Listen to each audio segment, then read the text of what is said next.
I had just gained powers akin to a creator, but the very next day, the hospital diagnosed me with terminal stomach cancer. In order to survive, I transformed the apple orchard back in my hometown into a sandbox world. I accelerated the evolutionary process of life, hoping only to create a civilization capable of curing cancer. I adjusted the time flow to 10,000 times normal speed. One day in the sandbox was 10,000 years in reality. I originally thought that as long as I sped up the evolution of life, I could find supernatural powers to cure cancer within this miniature universe. However, these ant-sized natives I molded with my own hands never played by the rules. I bestowed fire and swords upon the insect ape tribe, watching a young boy named Gilgamesh build a glorious, colossal city. Yet, as he grew old, out of the fear of death, he delusionally raised his sword against me, his creator, in a bid for immortality. And so, I put on a pair of blue plastic work shoe covers, stepped into the sandbox, and used the garden hose to bring down a world-cleansing great flood. On that day, the historian wept as he wrote on a beast-skin scroll, "God saw that the sins of mortals were grave, and brought down a great flood, destroying all living things." The soul feedback brought by the destruction of the civilization strengthened my body, but it also brought a fatally bad piece of news. The stronger my body got, the crazier the cancer cells inside me became. I was catalyzed straight from mid-stage stomach cancer to the terminal stage. Time was running out. Working behind closed doors all by myself was too slow. I had to drag all of humanity down with me to work as my free labor. So, utilizing black tech, I disguised a small sandbox in my yard as a hardcore holographic VR game called Spore Evolution and posted it online. In order to get the extremely scarce closed beta slots, internet-addicted teens, hardcore gamers, and even slackers across the net practically crashed university libraries and went bald pulling all-nighters, all just to submit a 10,000 word species evolution thesis to me. These ruthless players, known on Reddit as the Fourth Scourge Deegans, were born to be cyber sweatshop workers. They threw themselves into the game to be tortured one after another. One guy, aiming for ultimate spiritual power, evolved himself into a deformed, multi-tentacled eye monster. He ended up getting slaughtered and drained of his blood by native witches in the sandbox, accidentally kicking off the sandbox world's era of witches. Watching them fumble around with magic, I simply threw on a three-eyed Ravenel Takount persona and descended personally, teaching them Eastern Zen meditation and Western mindfulness yoga all at once. In their eyes, I became the supreme god of wisdom who bestowed the spark of truth. Later,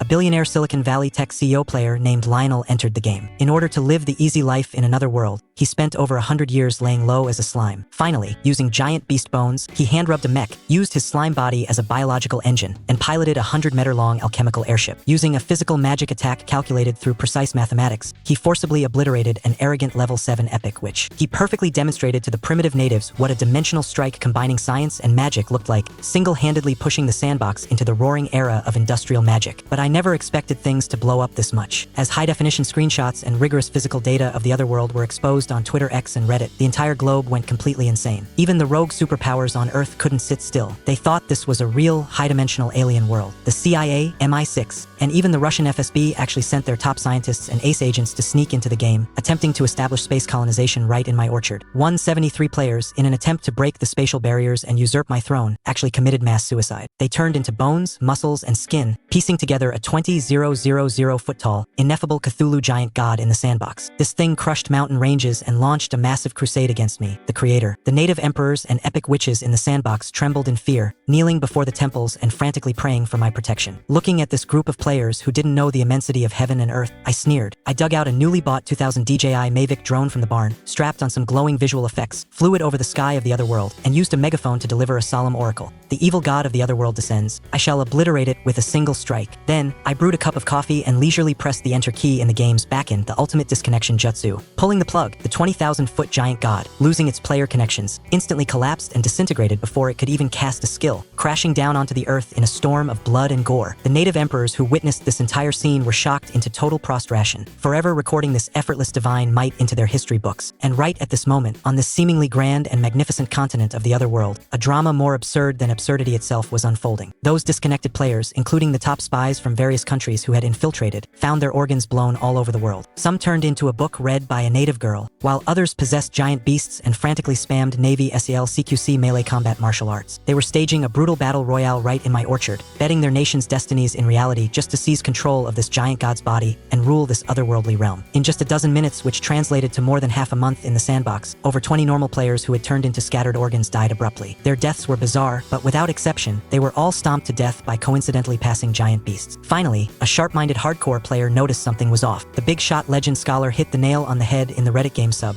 The giant beasts stomping you to death have stiff movements. They aren't living creatures at all. They are absolutely husks possessed and controlled by muscle players. The whole internet exploded. Everyone finally realized that among the 13 muscle players they thought had teamed up to raid the other world, there were cold-blooded killers hidden. These infiltrated top-tier agents from various countries had a clear goal: assassinate all the normal players, monopolize the 20,000-foot body of the evil god, and thereby obtain biotech that was thousands of years ahead of the real world. However, I truly had to hand it to the thought processes of these ruthless netizens. At first, everyone in the Discord server was panicking, cursing the traitors, but it didn't take long for the vibe to drastically change. Someone posted, "How the FK is this not among us? Find the imposters, brothers." Immediately, someone else chimed in, dropping over 100 people onto a massive map, starting by falling from the sky like a parachute jump. Getting killed the moment you land is literally landing into a box. The survivors scavenge for evil genes to evolve. This is clearly a Fortnite meets PUBG battle royale. Okay, what was supposed to be a cruel, one-sided massacre was forcibly hyped into a chicken dinner battle royale by these broad-minded players, who even excitedly began forming squads to fight back. The top national spies lurking in the shadows were probably dumbfounded. Reading the forums. The mental state of these people was simply outrageous. They were at death's door and still managing to hype themselves up. I sat in the orchard munching on an apple, watching coldly as an emotionless creator. It was a good thing the players had a good mindset, but in the face of an absolute power gap, the normal little lambs who could survive could be counted on one hand. But this was exactly what I wanted. Using the hands of these intelligence agency spies to do a massive wipe, while stimulating them to compete and push the Sandbox civilization forward, made me a fisherman who was guaranteed to profit. Of course, there were also slackers among the players who didn't want to fight. For example, my fake girlfriend Chloe, who was grouped with another girl's scalp organ, didn't get involved in the killing at all. The two girls used the characteristic of hair being able to thread needles and embroider words on the scalp to directly turn themselves into a human printer, copying books in otherworldly taverns to make money. They even churned out The Lord of the Rings, The Two Towers and Harry Potter, acting as troubadours while sightseeing, single-handedly raising the spiritual and cultural level of the other world.